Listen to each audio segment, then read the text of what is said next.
Chief Executive Carrie Lam has said the bill is dead. What's your take on this? Well, obviously, I'm not happy with it because Hong Kong has obligations not only to the rest of China, but also to the rest of the world. And there are now 177 jurisdictions altogether with which Hong Kong has no extradition arrangements. And what that means in practical terms is that criminals from all over the world can come to Hong Kong and claim safe haven. They can't be sent back to face trial. And we've recently learned, for example, that there are over 300 mainland fugitives who've claimed safe haven here in Hong Kong. There are, of course, convicted criminals from Macau who've been convicted of money laundering and bribery. They've come to Hong Kong. We know of at least one case of an alleged murderer from Taiwan who's come to Hong Kong. And none of these people could be sent back to face trial in the jurisdictions from whence they came. Of course, we don't know how many other criminal fugitives there are from other parts of the world also claiming safe haven here in Hong Kong, but we can be sure that there are some. So this is a most unfortunate situation. After all, the return of fugitives is an integral part of international efforts to combat all types of crime, and I'm afraid the result of what's happened, Hong Kong has fallen down on its responsibilities, which is a great pity in my view. Why do you feel so many people took to the streets? Do Hong Kong people really understand the bill? Well, I think that a lot of people didn't really understand what the issues were. I think that a highly orchestrated scare campaign had been mounted, both within Hong Kong and internationally, against what was proposed. As I say, the fact that so many other countries, including European Union countries, had signed extradition treaties with mainland China was excluded. People simply didn't realize that. But over and above that, I think that there was a general dissatisfaction with some areas of government policy. People were unhappy with the housing situation. People were unhappy with livelihood issues. So there were all sorts of factors feeding into this. And it's a great pity that all those factors came together to stifle what was a very important initiative in terms of criminal justice. It seems the opponents do not accept Carrie Lam's statement that the bill is dead. What's your take on the protesters' demands now? Well, obviously they're making all sorts of demands, and as one concession is made, so more demands are made. Clearly they want to humiliate the government as much as possible. Clearly they want to impose impossible demands on Carrie Lam, presumably with an attempt to force her into an impossible situation whereby she has to resign and to cause as much confrontation as possible. But the demand that gives me the greatest concern concerns the prosecution of the criminal suspects. Very grave offences have been committed, including riot, including criminal damage, including wounding of police officers, and those responsible must clearly be held to account. Yet the apologists for the people who did that are now calling for what they call an amnesty, by which I suppose they mean that the Secretary for Justice, Teresa Chen-Yuk-Wah, should not prosecute them even if there is enough evidence. That, of course, is a direct challenge to the rule of law. It would subvert our prosecution process were it allowed to happen, and it's absolutely vital that the Department of Justice does not surrender to political pressure of that type, but holds its ground and applies its usual prosecution policy in deciding whether or not to prosecute. And in making that decision, I'm sure that the Department of Justice will make clear that political violence has no role to play in Hong Kong's way of life, and that those who indulge in it must expect to face their just deserts. As a barrister, law professor, and director of public prosecutions for over 12 years, do you think that Hong Kong needs such a fugitive bill? Well, obviously Hong Kong does, because there are fugitives from all over China, and indeed undoubtedly from other parts of the world, now claiming safe haven here in Hong Kong. The international responsibility of Hong Kong, as indeed of any other jurisdiction, is to enable other places to combat crime. And one of the key means of doing this is by returning fugitive offenders so they can stand trial in the places where their crimes allegedly occurred. And unless Hong Kong honours its obligations in this regard, it will have repercussions on Hong Kong. Let me give you, for example, an example.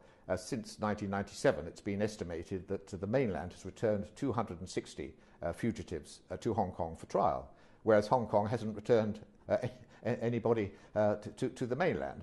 So in the absence of reciprocity on the part of Hong Kong, we can't expect that cooperation of this type will continue forever. And this applies to other jurisdictions as well. So Hong Kong does have clear obligations to help other jurisdictions to combat crime, and it must live up to those obligations. And the extradition bill, which was only a stopgap measure until full extradition agreements had been arranged, the extradition bill was an attempt to enable criminal justice to be done in cases where fugitives were claiming safe haven here in Hong Kong and evading their just deserts in that way. So it was absolutely essential, yes. I heard there are 37 kinds of serious crimes that will be included, even if it was passed. As a criminal justice analyst, tell us what's people's concern. Well, I mean, all the more serious offences would be there. Murder, wounding cases, cases of serious fraud, theft, bribery, corruption, money laundering, all those types of offences would be included. And of course, there was an additional protection that the offence would have to be punishable with at least 7 years imprisonment before someone could be returned to another jurisdiction. Whereas in the 20 extradition treaties which Hong Kong currently has with other places, it's only 1 year. So this was an additional tier of protection that was built in to reassure people. Now, not everyone clearly was reassured, but I think that was really because people didn't sufficiently understand the issues. For example, many of the people that I spoke to had never actually read the bill. The people who were concerned about the mainland's criminal justice system were wholly unfamiliar with how it actually operated and the improvements that have occurred over the last 20 or 25 years. And they were also wholly unaware of the fact that mainland China, has signed 55 extradition agreements with other places. And amongst that number are 9 European Union countries. Indeed, in very recent times, France, Bulgaria, Italy have all sent people back to mainland China for trial pursuant to extradition agreements. And just last month, Spain did exactly the same thing. It sent 94 Taiwanese fraud suspects back to mainland China for trial, they being part of a larger group of 214 who had been sent back to China by Spain. Now, all those European countries are signed up to every human rights treaty going, and they certainly wouldn't be sending people back if they had concerns that the people who were being sent back wouldn't be appropriately treated. And of course, people didn't understand that. And of course, if the European countries feel it's safe to return people for trial to mainland China, then it's obviously entirely safe for Hong Kong to be doing exactly the same thing. What do you think of those protesters who stormed into the Legislative Council on July 1st? What was behind that? Well, it was obviously a huge pity that happened because most of the protests had been peaceful. But it's clear that there is a violent wing to the protesters and they're prepared to use extreme violence in order to achieve their ends. As you know, they tried to batter their way into the Legislative Council on the 12th of June. They were unsuccessful in doing that, so they treated July the 1st as unfinished business. It's clear that they were highly organised, highly trained, highly resourced, and you could see clear chains of command and indeed of supply. So this was a highly organised attack on our Parliament, and obviously it's extremely reprehensible.